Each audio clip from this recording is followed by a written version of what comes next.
This podcast is part of E2C Network, where we share the whole Auburn experience. Hello and welcome to War Horses, the only college equestrian podcast that is excited about the conference tournaments. I am your host, Auburn Elvis. Let's talk about some college equestrian. All right, this is, week 17. Good grief, we're just moving along. We've got two meets that happened, so we got to do those in our meet recaps.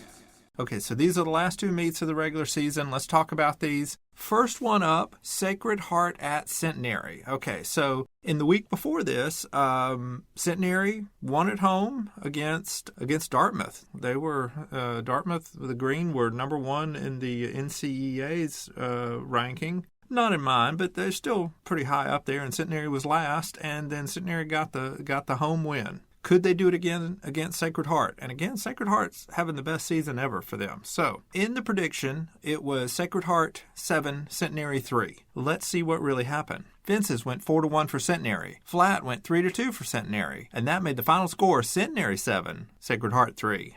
So a complete reversal of what the stats thought. I touched on this some last week, that Centenary's stats are at a little bit of a disadvantage because they've ridden so many away meets. And so, you don't do as well in the away meets because you're on the other team's horses. So when you've only got data of your riders riding on the road, that they're going to be underrepresented in the stats. But still, this was shocking. I mean, they did it again. Centenary just followed up a great win from the previous week with a big win against Sacred Heart. And the Cyclones, look at them go. And they did it convincingly too. So good job. All right, so fresh off of that, on the next day, then Centenary hosted College of Charleston. How would they do in this one? Well, the stats, again, felt like this was going to be Charleston 7, Centenary 3. Let's see what really happened.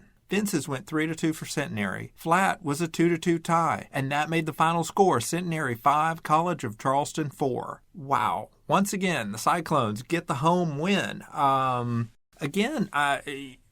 stats were underrepresenting them. We've only seen Centenary on the road this year, so now that they're at home, they're getting some wins. Boy, this really...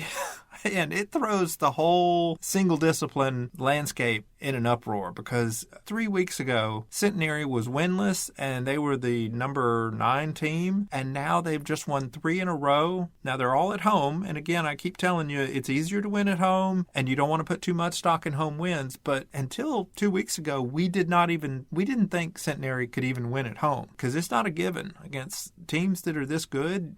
You can't just assume that. Well, now you kind of can. So, Centenary is up there with any of them. So what does that do to the landscape? Well, let's take a look at, actually, we're not going to do the rankings this week. I got a message from somebody saying, oh man, I can't wait for the rankings. I like yours better than the NCEA's. Well, okay, actually, I'm going to take the easy way out this week. We're not going to talk about the rankings because this is the one week that the rankings just don't matter. What matters is how everybody did in their conference standings, because that's how you're going to get seeded in your conference tournaments, and that's what matters. So we are going to look at the conference standings.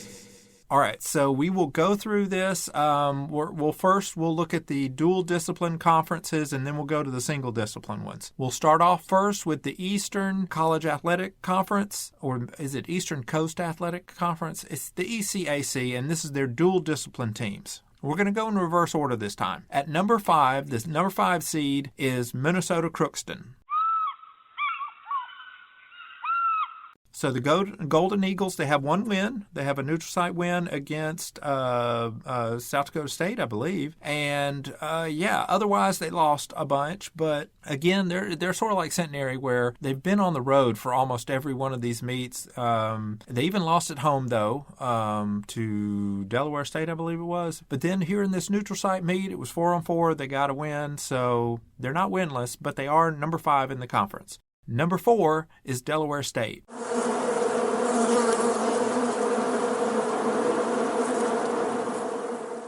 The Hornets didn't win a lot this year, but they did win some at home, so they did just a little bit better than Minnesota Crookston, so they're number 4. Number 3 is UT Martin. Now, this is a bit of a shocker to me. I would have thought that UT Martin would have finished second in that conference. But South Dakota State came on strong at the end there and I think they might have had the same record or something like that, and they just got the tiebreaker wins. Anyway, UT Martin is number 3. Number 2 in the ECAC is South Dakota State. So the Jackrabbits, they didn't start off great in the fall, but here in the spring they've done a lot better, and they're the number 2 seed in the conference. So good job for them. And the number 1 seed is UC Davis. Hello, you. The Aggies are having a really good season, especially in conference. They are undefeated in ECAC play, so they are the odds-on favorite to win that tournament. And, good job to the Aggies there. Next conference to take a look at is the Big 12. The number 4 team is Baylor. The Bears, for the most part, won at home. They did drop a home meet to Oklahoma State, I believe, but otherwise they did what you would expect. They lost on the road, but they did win a couple of times at home. So good job to Baylor there. Number 3 is Fresno State. Now, it was very close between them and the next team that finished second in the Big 12. They had the same record, but in the end, Fresno State, I think they lost on the margin in comparison with the other teams. So yeah, but they had a good team, a good season. They finished strong by beating Oklahoma State at Oklahoma State, first time ever in program history. Now, of course, that does also underscore that back in the fall they lost at home to Oklahoma State, which you kind of don't want to do that. Anyway, it all averages out. They're a tough team, and it really doesn't matter if you finish number 2 or number 3 because you're going to end up playing the same team no matter what in the tournament. 2 or 3 doesn't really matter. But the number 2 team in this conference is TCU. So the Horned Frogs had another good solid season. They dropped some meets that they probably wish they could have gotten, but at the end, finishing second in the conference isn't too bad, especially because they're in a good position this year. We'll see what happens. And the number 1 team, once again, for the regular season for the Big 12, Oklahoma State. Yeehaw! Now, the Cowgirls don't have a great non-conference schedule, but in conference, they were the better of things. So basically, because they were able to sweep Baylor both home and away, and that was the difference there. So yeah, that's why they're number 1, and they've been winning that conference tournament every year, so they're probably the favorite in that again this year. Next conference to take a look at in the dual discipline is the SEC. Number 4 team in the SEC is Texas A&M. The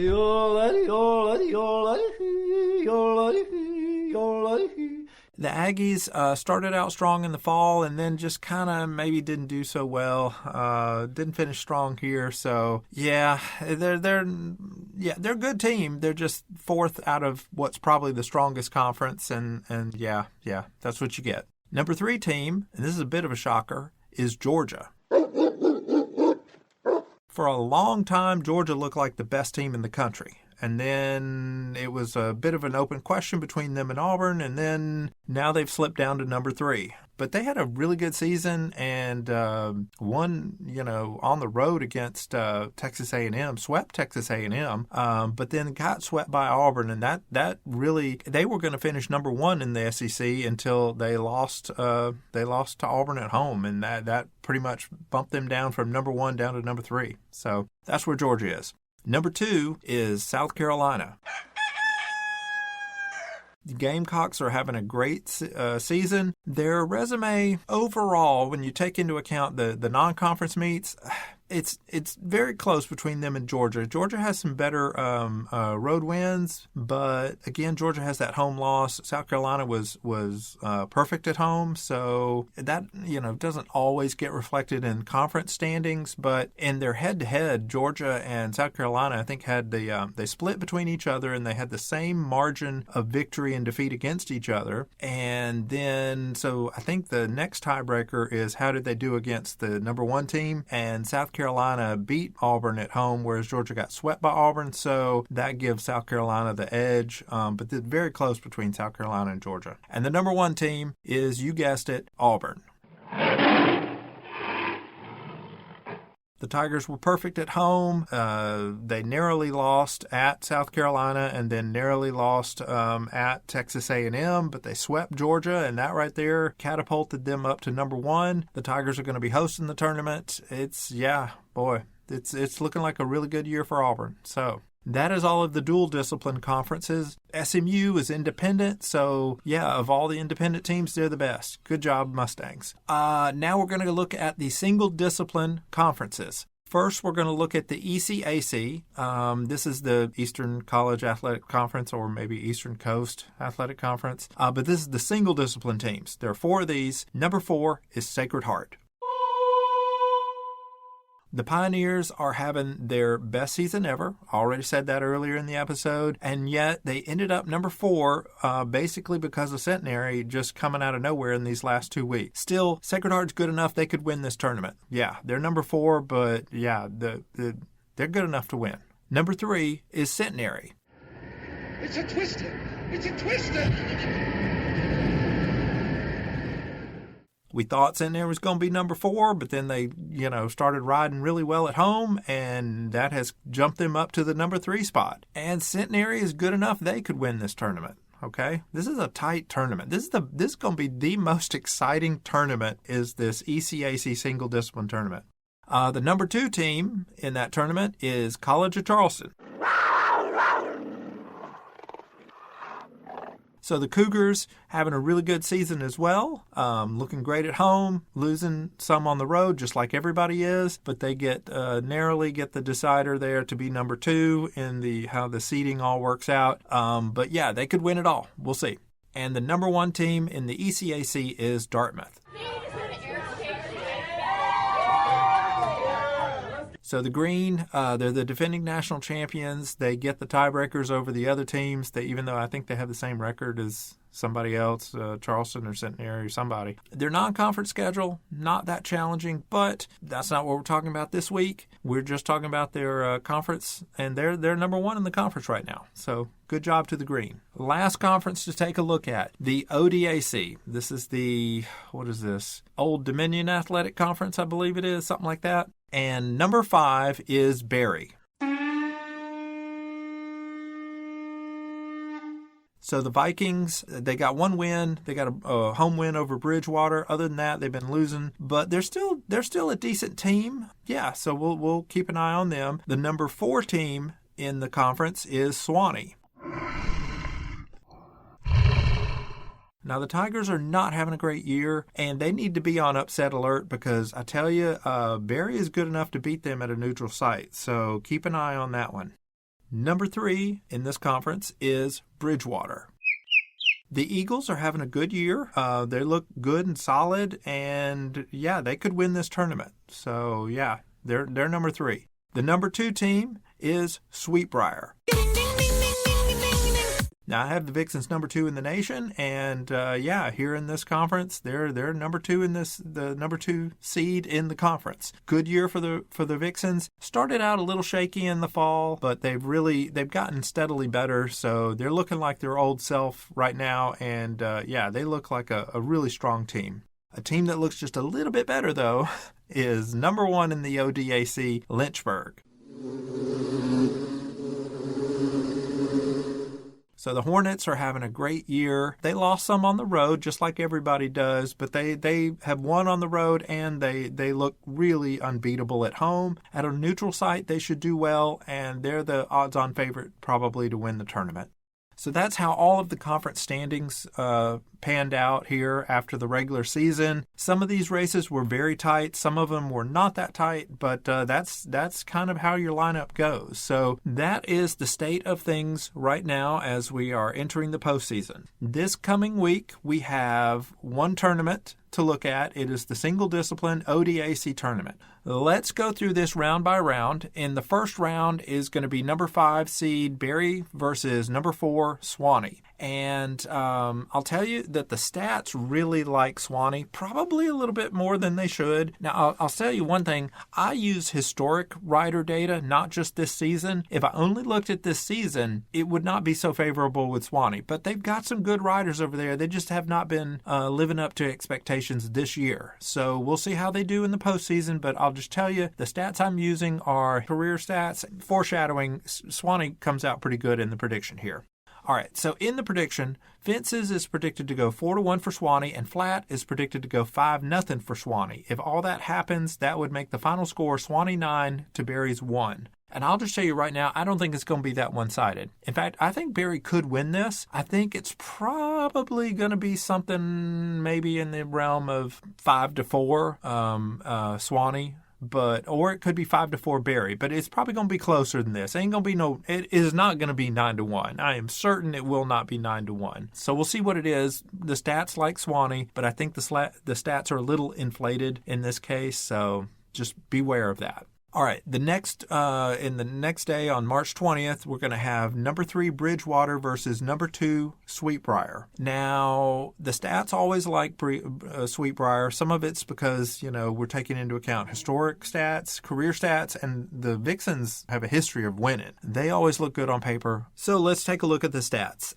Fences is predicted to go 4-1 for Sweetbriar, and Flat is predicted to go 3-1 for Sweetbriar. If all that happens, that would make the final score Sweetbriar 7, Bridgewater 2. I don't know. I could see it going 7-2, but I could see it being a lot closer. Bridgewater's good. Sweetbriar's good, probably a little bit better. So I think Sweetbriar will win, but again, this might be another 5-4 meet. I don't know that Sweetbriar is just going to run away with it. We'll see. If we assume that Swanee won in the first round, then that would mean that number 4 Swanee would face off against number 1 Lynchburg. Okay, if that happened, here's what the stats say would happen. Fences would be projected to go 5-0 for Lynchburg, and the Flat would be predicted to go 3-2 for Lynchburg. If that happened, that would make the final score Lynchburg 8, Swanee 2.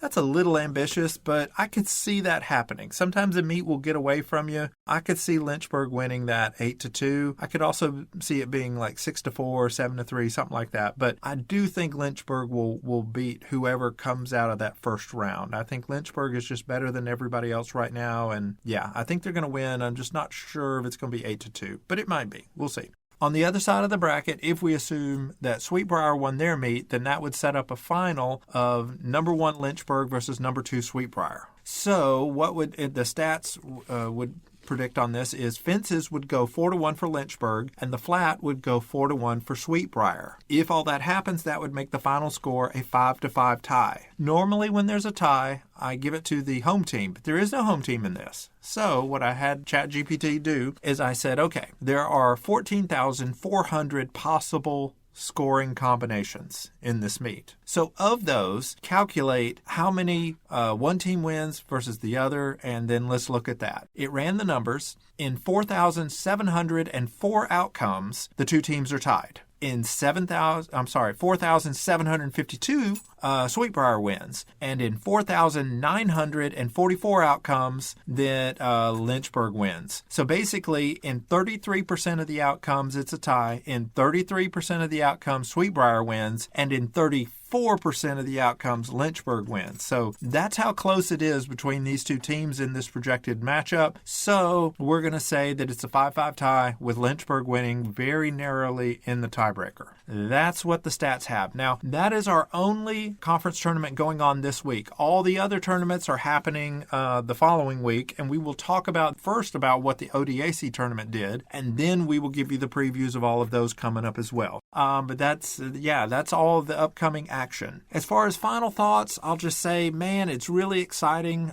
Very exciting to see what Centenary did. Coming out of nowhere there in the last 2 weeks, winning, that bumped them up from 4th in their conference to 3rd, and yeah, really exciting. And yeah, just about any team in the single discipline could go on to win the national championship. There are a lot of strong teams, and sadly enough, it means that there are going to be 2, maybe 3 good teams in the single discipline division that are good enough to make it to Ocala, but they won't because it's just there's only 4 spots. Yeah, this tournament here is gonna be very interesting. And I think what the rankings people are gonna have to do is whatever 2 teams meet in the final of the ODAC are probably gonna face off against the 2 teams that meet in the final of the ECAC single discipline. Because otherwise, it's just really hard to gauge who is better in there. So you really need to win on day number 1 and try to get into that final if you want to make it down to Ocala this year.